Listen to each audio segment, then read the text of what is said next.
আমি যেন আমার স্বামীকে অবজ্ঞার না করি গো। আমার স্বামীর যদি খেদমতে ত্রুটি হয় তুমি বেজার হয়ে যাবে আল্লাহ। আমি যেন আমার স্বামীর খেদমত করতে পারি। চোখের পানি ছেড়িয়া ছাড়িয়া কাঁদতে লাগলো রে। এই মুসলমান স্বামীকে বলে, স্বামী রে আপনি তাঁবুর মধ্যে থাকেন, আমি যাই গ্রামে যে কিছু আনতে পারি কিনা।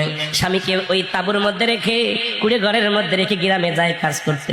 সারাদিন ভরে বিবি রহিমা মানুষের বাড়ি থালা বাটি মাঝে, সারাদিন ভরে মানুষের বাড়ি পানি উঠায়, সারাদিন ভরে মানুষের বাড়ি কাজ করে, বিনিময় কিছু জব পায়।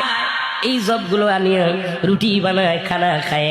সারাদিন পরে মুসলমান যখন সন্ধ্যা লেগে যায়, হযরত আইয়ুব আলাইহিস সালাম রোজা রাখে, বিবি রহিমা রোজা রাখে, দুজন মিলে এই খাবারটা খায়, ইফতার করে, আবার আল্লাহর দরবারে প্রশংসায় পড়ে যায়। সারাদিন পরে এসে স্বামীকে আদর যত্ন করে গায়ের মধ্যে একটু পানি দিয়া ধোয়া যত্ন করে রেখে দেয় গো।